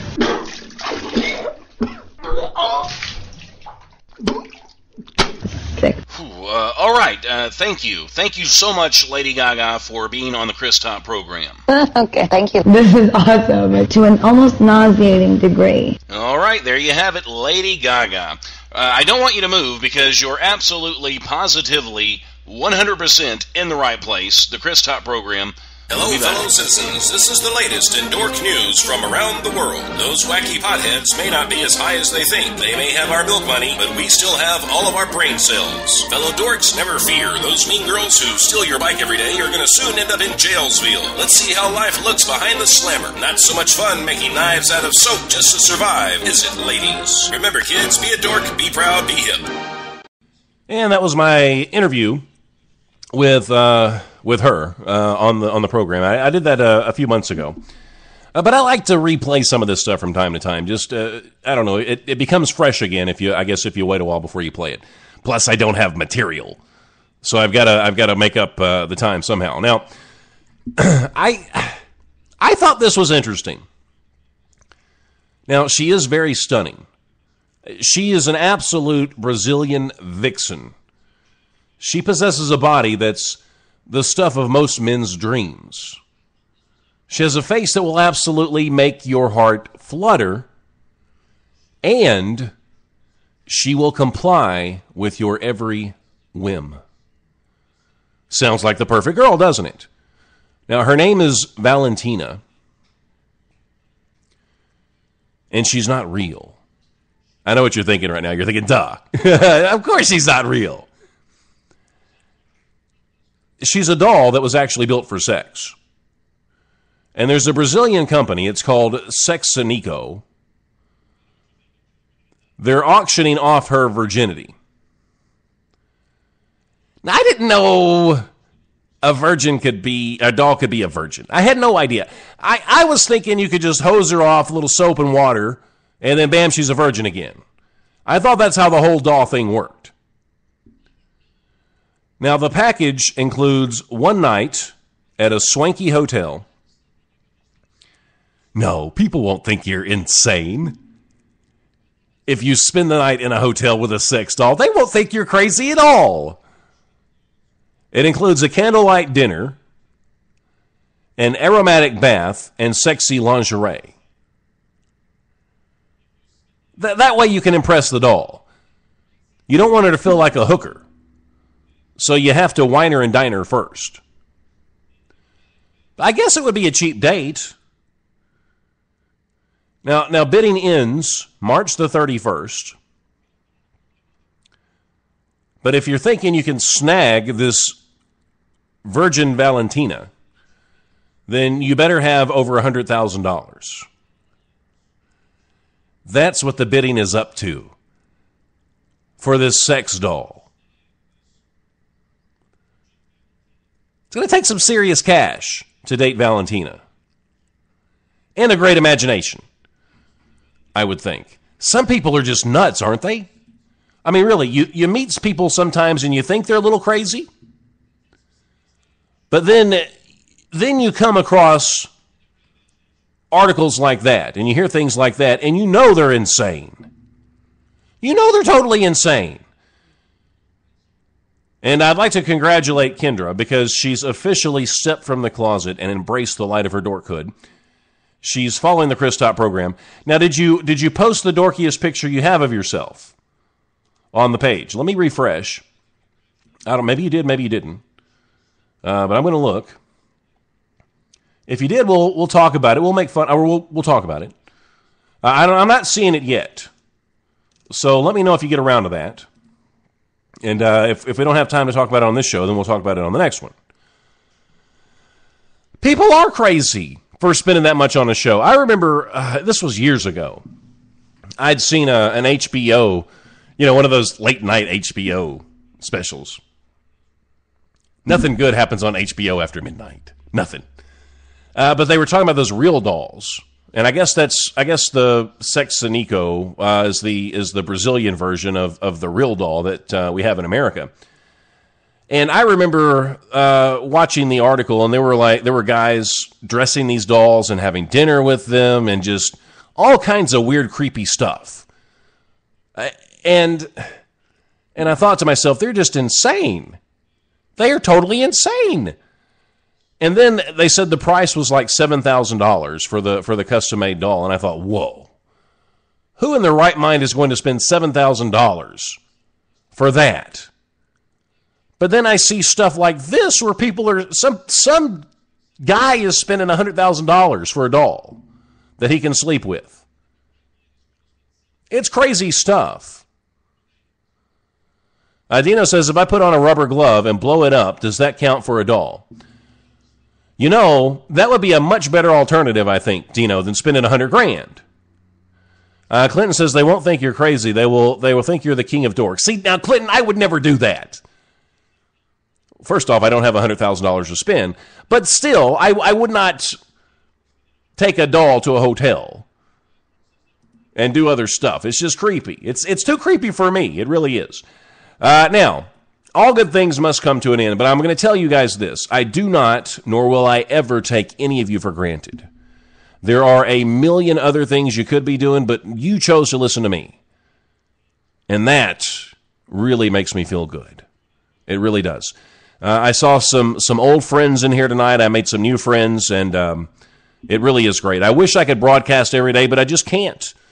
I used to be nuts myself. I would broadcast every single day on Spreaker, and you know what? I loved it. But I just don't have time to do it anymore. But when I do broadcast, and I look so forward to it, you guys don't even know. It must be like being addicted to crack.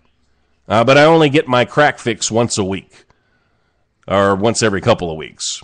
But every time I do it, it makes me feel good. And one of the reasons is because you guys show up. And you talk to me in the chat, and you hang out with me for a little while. Until I broadcast again, please remember this. Life is good, and I'm gone.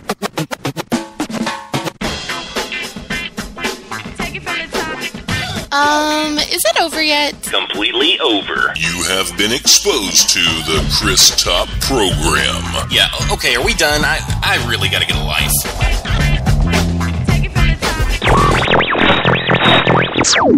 Now, this next part of the show, and it's a very tiny little part, because I never truly go off of the air whenever I do my outro. This is for the true fans of the show, the ones that stick around, because they know this is coming. I always come back. Now, Keena said she's never posted her dorky picture. Now, Keena, I know for a fact that probably every picture you've ever taken is probably a dorky one. So it's not like you don't have one. Just post it on the page and immortalize yourself in the Dork Hall of Fame. Dino said, great effing show, Chris. And now, Chris, I was serious, and I'm talking to Chris about HTLA. We need to get in contact because I'm interested in maybe doing a little something. And it can't be like an everyday kind of thing, but maybe an every once in a while thing. And I don't know if we can work that out or not, but I would love to do it. I love having outlets. Well, that's what my psychiatrist told me that I needed. So, it'll help. Now, Chris said he posted something. So I'm going to refresh. Sometimes I refresh my page and it's just not there. And I know you guys posted it, and then like 3 days later it'll show up. Is that normal? So I don't know if that's normal or not. But anyway, I'm looking at the page.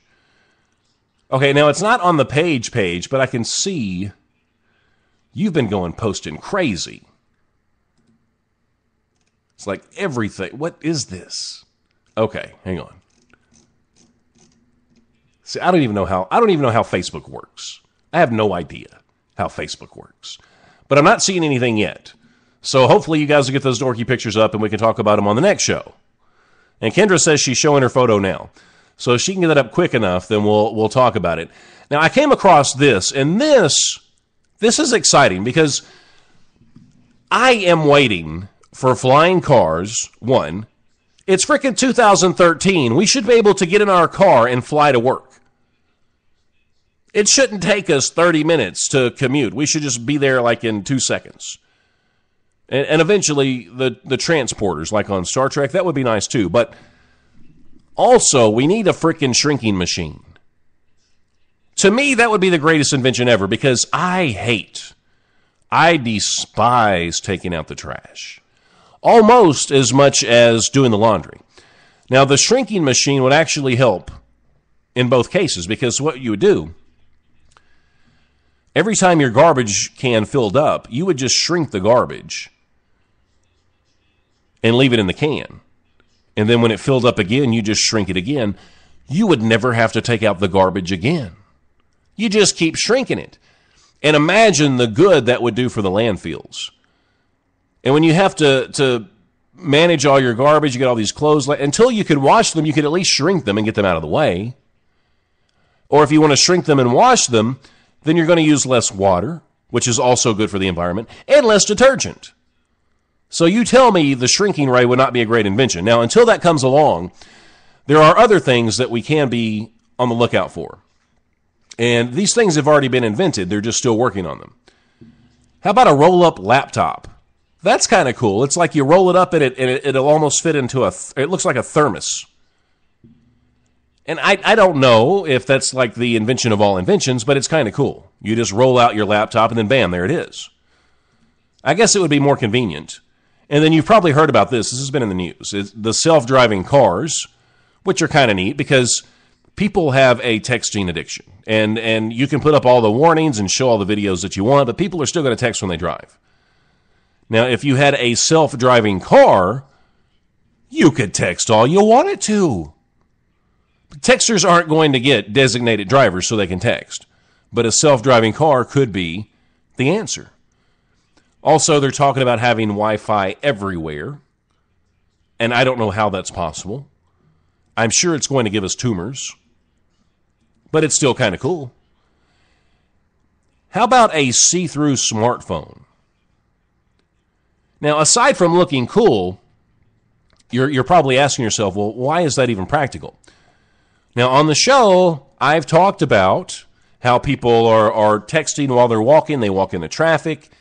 They get attacked by bears because they're not paying attention. They fall off of cliffs. I had mentioned a parachute app. I thought that was a good idea.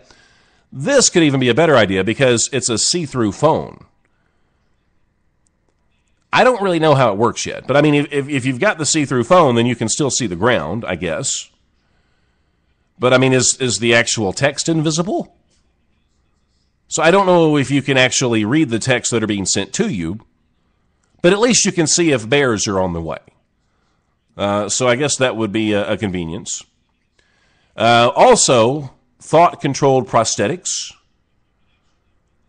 That is a great invention. It's kind of scary. Because first thing I think is like, get out of my head. Get out of my thoughts. But I have all of my limbs. So, I mean, if someone's missing a limb, that could be really cool. Cloaking devices. So for all of those, those of you who have ever wanted to walk into the women's bathroom undetected, then there you go. The cloaking device is on the way. Also, you have 3D pens, which you can draw something and it'll actually be a three-dimensional drawing, which is kind of neat. Of course, I'm not a good artist, so I would be interested in that for about 5 minutes. And then I would put it down and I would pick up the see-through phone and I'd be like, I can't read this crap. What else we got? Instant flu alerts. And I think about this, like an app that gives you an instant flu alert on your phone. That could also come in handy when the zombie apocalypse hits. You just change it from flu alert to zombie apocalypse alert, and then bam, that's taken care of. Then they have instant translation technology. And, sometimes I feel like it's a little rude when I go to places and people don't talk in English. But then again, if I could translate it right there, I may not stay there because I can only imagine the things they would say about me. What about bionic eyes for people who have lost their sight? Right around the corner. See, and this is stuff that we saw on science fiction movies years and years ago. And it's neat how they pop up on movies and then they become reality. I guess the movies inspire the scientists. I don't know. But what about X-ray vision? That'd be kind of cool. And they're talking about force fields that'll protect soldiers and equipment. So anyway, those are some of the things that are right around the corner and on the way. And it sounds really cool. It does, but eventually we'll take these things for granted. You look at your smartphone, you can do so many things with that. Fax machines, email, all these things that we have today that are just so far beyond what I ever thought we would have as a kid. I mean, my calculator was an abacus. So things have really, really changed. But we'll take them for granted. You know how we are. It's like you're messing around on your smartphone. You're trying to send a text, or your computer takes 30 seconds for the screen to pop up. You're like sitting there just cussing. Damn computer taking 30 minutes. This is driving me nuts. And see, I might send audio to my friends, or I might get some of their audio through email so I can fix it or tweak it or work on it or just listen to it. And 20 years ago, it would have taken days, maybe weeks, to get this stuff in the mail. Now I can have it in 2 seconds. Oh, 2 seconds? That's way too long. That sucks. It needs to be a second. See, that's how we're getting. It's ridiculous. Dino said he just shared a pic. Now, if it's that one that I had, Dino, on my phone, Sarah saw that. She deleted it. She said that I shouldn't have it. It's a different picture, I guess. Keena says, I love those 3D printers. They're working on one for printing human organ. What does that even mean? I can go to, if my kidney's failing, I can go to the printer and just print a kidney? What does that even mean? I have no idea. Okay, so we've got some pictures that have been posted on the page. Let's go take a look. I'll see if I can figure out this technology called Facebook. So I always look in the wrong place. I think it's going to be on the page, but then I've got to look somewhere else. Where do I go? Show me. Right, go down. Go down. Right here. Oh! Right here, okay. This is a picture of Dino. See, Dino can't help but take a dorky picture. He really can't. So if you want to check out Dino's dorky picture, just go to my Facebook page and check that out. Now, Kendra said she posted hers as well. I didn't see that one. I found Dino's. Well, what is all this stuff up here? What does this mean? It just means if I click on it, what does it do? See, it takes me somewhere I don't know where I'm at, and I get nervous and worried. But I don't see Kendra's picture. Now, did she post it? Hang on, let me check at a different spot. And I'm still not seeing it. And I don't think it's me. I don't know what it is. It's just lost in Facebook oblivion somewhere. What am I doing? Anyway, okay, I think that's a show. And like I said, I do appreciate you guys coming by. It is, however, time for me to go. Wait, in hospitals, yeah, my bio teacher showed us a documentary on it my freshman year. So you can just print out a kidney? What does that even mean? What does that even mean? Lisa says, just like Taco Bell, and it comes on, be like, I want that, and you get it instantly. Remember on the Jetsons where they would punch in what kind of food they wanted, and bam, it was just there? See, that would be a good invention. You never have to cook. You never have to clean up dishes or anything like that. You don't have to go out. You don't have to tip anybody when they deliver pizza. You just type in pot roast, and bam, you got it. I mean, what if you misspell pot roast, though? Is it going to be some kind of screwed up pot roast? See, these are questions. These are things that we need answered before we invent this sort of stuff. So anyway, I'll look for the dorky pictures, and we'll talk about it on the next show. But thank you so much, guys, for listening, really. Until I broadcast again, life is good, and I'm gone. I sense a disturbance in the force. The dork side is strong in this one.